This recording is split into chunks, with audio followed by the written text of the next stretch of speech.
Hello नमस्कार माझ्या सर्व लाडक्या ताई आणि दादांना श्री स्वामी समर्थ। तुम्हा सर्वांना आजचा दिवस खूप छान जाऊ ही स्वामींच्या चरणी प्रार्थना।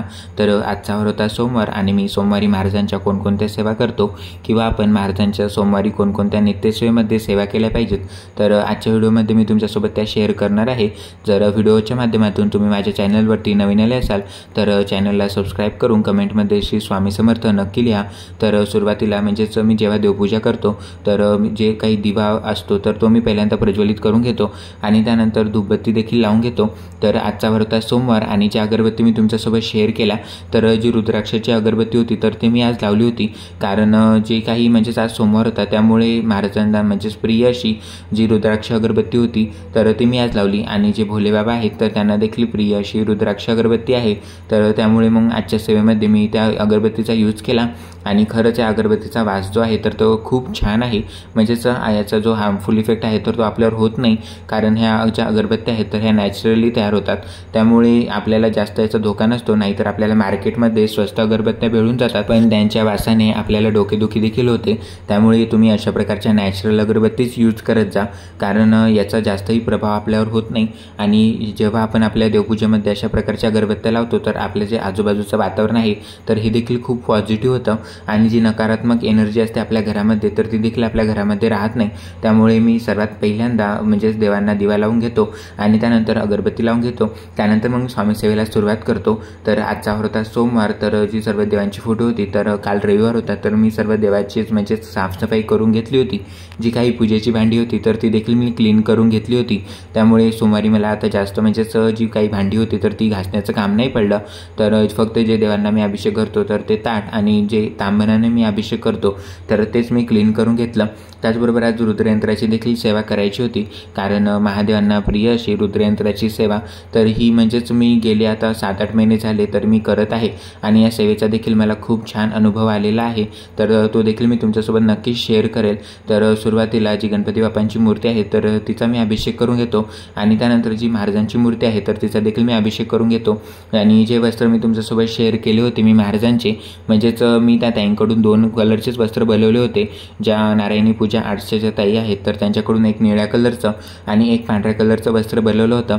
आषाढी एकादशीची म्हणजेच आषाढी एकादशीसाठीच मी व्हाईट कलरचं वस्त्र बनवलं होतं आणि जेव्हा महाराजांचा प्रकट दिन होता म्हणजेच महाराजांची गुरुपौर्णिमा होती तर तेव्हा मी निळ्या कलरचे वस्त्र महाराजांना परिधान केलं होतं आणि खरंच महाराजां खूप छान दिसत होते। तुम्ही जर तो व्हिडिओ बघितला नसेल गुरुपौर्णिमेचा तर नक्की बघा। आणि आषाढी एकादशीचा देखील व्हिडिओ खूप छान झाला होता, म्हणजेच जी पूजा मी केली होती तर ती देखील खूप छान झाली होती आणि पूजा करून देखील मला खूप छान वाटले।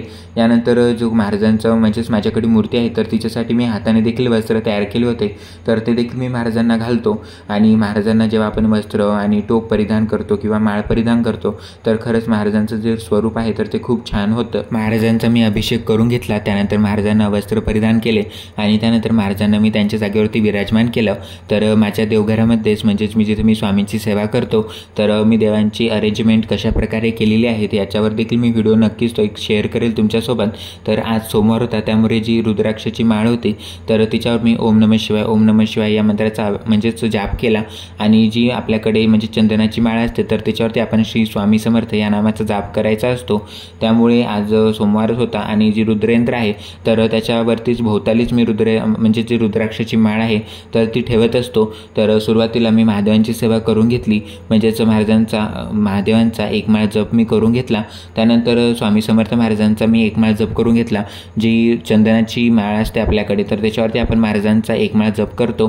त्याचबरोबर आज म्हणजेच तुम्ही कोणकोणत्या सेवा केल्या पाहिजेत किंवा आपण सोमवारी कोणत्या सेवा केल्या पाहिजेत तर त्या मी आता तुमच्यासोबत शेअर करत आहे।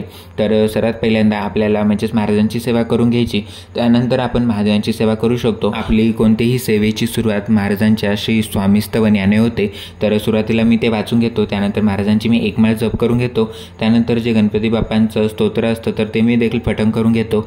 यानंतर मग जे मला 3 अध्याय वाचायचे असतात नित्यसेवेमधले श्री स्वामी चरित्र सारामृतातील तर ते देखील मी वाचून घेतो। आणि सोमवारी आपण कोणत्या सेवा केल्या पाहिजेत तर श्री गणपती अथर्वशीर्ष हे आपल्याला एक वेळा वाचायचं आहे, श्री शिवकवच स्तोत्र हे आपल्याला एक वेळा वाचायचं आहे, श्री शिव महिम स्तोत्र हे आपल्याला एक वेळा वाचायचं आहे, श्री द्वादश ज्योतिर्लिंग स्तोत्र हे देखील आपल्याला एक वेळा वाचायचं आहे, श्री रामरक्षा हे आपल्याला 1 वेळा वाचायचं आहे. श्री कालभैरवाष्टक हे आपल्याला 1 वेळा वाचायचं आहे. श्री रुद्र म्हणजेच जे संस्कृतमध्ये आहे, तर ही जी तुम्हाला मी आता स्तोत्रमंत्र सांगत आहे तर ही सर्व नित्यसेवेच्या पुस्तकामध्ये आहेत. म्हणजेच ज्या पुस्तकामधून आपण सेवा करतो महाराजांची, तर त्या पुस्तकामध्ये हे सर्व मंत्र स्तोत्र दिलेले आहेत. तर तुम्ही तिथून हे वाचू शकता. त्यानंतर तुम्ही श्री रुद्र गायत्री मंत्र हे तुम्हाला 1 वेळा वाचायचा आहे. श्री संजीवनी मंत्र हा आपल्याला 1 वेळा वाचायचा आहे. अमृत संजीवनी मंत्र हा आपल्याला 11 वेळा वाचायचा आहे. श्री महामृत्युंजय मंत्र हा आपल्याला 11 वेळा वाचायचा आहे. श्री सूक्त आपल्याला 1 वेळा वाचायचा आहे. त्याचबरोबर शिव नामावली आपल्याला 1 वेळा वाचायची असते आणि त्याचबरोबर शिव प्रार्थना देखील आपल्याला करायची असते. तर ह्या ज्या सर्व सेवा आहेत मी तुम्हाला सांगितल्या, तर ह्या सर्व नित्यसेवेच्या पुस्तकामध्ये आहेत. म्हणजेच जे नित्यसेवा स्तोत्रमंत्र हे पुस्तक आहे, तर यामध्येच्या सर्व सेवा दिलेल्या आहेत. तर म्हणजेच तुमच्याजवळ जर पुस्तक नसेल आणि तुम्ही स्वामीसेवेमध्ये नवीन आले असाल किंवा तुम्हाला स्वामीसेवा करायची असेल, तर हे पुस्तक खरंच तुम्हाला खूप लाभदायक ठरतं. कारण याच्यामध्ये पूर्ण वारांनुसार आपण कोणत्या सेवा केल्या पाहिजेत किंवा कोणत्या देवांच्या आपण कोणत्या सेवा केल्या पाहिजेत, संपूर्ण माहिती या पुस्तकामध्ये दिलेली आहे. जर तुमच्याकडे हे पुस्तक नसेल तर तुमच्या आजूबाजूच्या स्वामी केंद्रामध्ये तुम्हाला हे पुस्तक अवेलेबल होऊन जाते. आणि जर तुमच्याकडे हे पुस्तक असेल तर त्यामध्ये सर्व माहिती दिलेलीच आहे. म्हणजे तुम्ही ते फक्त वाचायचं असतं. वारांनुसार आपण कोणत्या सेवा करायत ही संपूर्ण माहिती त्या पुस्तकामध्ये दिलेली आहे. तर गेले झाले म्हणजेच 2 वर्ष हे झाले पुस्तक माझ्याजवळ आहे. म्हणजेच त्यानुसारच मी स्वामीसेवा करत असतो. म्हणजेच त्याच्यामध्ये जे काही स्तोत्रमंत्र पठण करायला आपल्याला सांगितले जातात तर तेच मी पठण करत असतो. आणि त्याचबरोबर स्वामींची जेवढी माझ्या हातून सेवा होईल तर तेवढी मी करण्याचा प्रयत्न करत असतो. लवकरच आपला श्रावण सोमवार देखील आता श्रावण महिन्याला देखील सुरुवात होणार आहे आणि त्यामध्ये श्रावण सोमवार हे खास असतात. तर ते देखील मी करत असतो. म्हणजे श्रावण सोमवार असतात तर त्याची देखील मी पूजा करणार आहे आणि ते व्हिडिओज देखील मी तुमच्यासोबत शेअर करेल. त्याचबरोबर जी श्रावण महिन्यातली महाशिवरात्री असते तेव्हा आपण जी रुद्राभिषेक असतो तर तो करत असतो. म्हणजेच मातीचे शिवलिंग तयार करून त्यानंतर त्याचा अभिषेक करत असतो. जे प्रदीप मिश्रा महाराज आहेत तर ते आपल्याला सांगतात तशा प्रकारे आपण पूजा करायची असते. तर ती देखील मी करणार आहे आणि ते देखील व्हिडिओ तुम्हाला म्हणजे शेअर करेल, जेणेकरून तुम्ही देखील तशा प्रकारे सेवा करू शकता. आणि मी म्हणजेच माझ्यासोबत महादेवाची पेंडा आणलेली नाही आहे, त्यामुळे जेव्हा आता मी सोमवारी सेवा करेल तर तेव्हा मी मातीचीच तयार करेल. म्हणजेच पार्थिव शिवलिंग तयार करेल. आणि सगळ्यात जास्त महत्त्व हे श्रावण महिन्यामध्ये पार्थिव शिवलिंगाला असतं. म्हणजे जे आपण मातीचे शिवलिंग तयार करतो तर त्याला असतं. त्यामुळे मग मी म्हणजे प्रत्येक सोमवारी नवीन शिवलिंग तयार करेल आणि दुसऱ्या दिवशी ते आपल्याला विसर्जन करायचं असतं. कारण आपण पार्थिव शिवलिंग आपल्या घरामध्ये ठेवू शकत नाही. म्हणजे जोपर्यंत आपण त्याची पूजा करतो तर तोपर्यंतच आपण ते आपल्या घरामध्ये ठेवायचं आणि त्यानंतर आपण त्याचे विसर्जन करून द्यायचं. तर म्हणजे जेव्हा आपण पार्थिव शिवलिंग तयार करतो तर त्याचा एक नियम असा आहे की आपण संध्याकाळपर्यंत त्याचं विसर्जन करावं. पण जे श्रावण सोमवार असतात आणि जेव्हा महाशिवरात्री असते तर तेव्हा तुम्ही तुमच्या घरामध्ये रात्रभर ठेवू शकता. अशा प्रकारे म्हणजेच महाशिवपुराणामध्ये सांगितलेलं आहे. त्यामुळे सोमवारच्या दिवशी मी म्हणजेच जी सेवा करणार आहे तर ते देखील व्हिडिओज मी तुमच्यासोबत शेअर करेल, जेणेकरून तुम्ही देखील तशा प्रकारे महादेवांची सेवा करू शकता. आणि आजची जी स्वामी सेवा होती आता सोमवारची तर ही माझी झालेली आहे आणि जी महादेवांची आरती होती या पुस्तकामध्ये तर ती देखील मी करून घेतली. तर तुम्हाला माझी मी केलेली स्वामी सेवा कशी वाटली कमेंटमध्ये नक्की सांगा. व्हिडिओ आवडला असेल तर लाईक, शेअर आणि सबस्क्राईब करायला विसरू नका. भेटूयाच्याच नवनवीन माहितीपूर्ण व्हिडिओसोबत. तोपर्यंत सर्वांना पुन्हा एकदा श्री स्वामी समर्थ.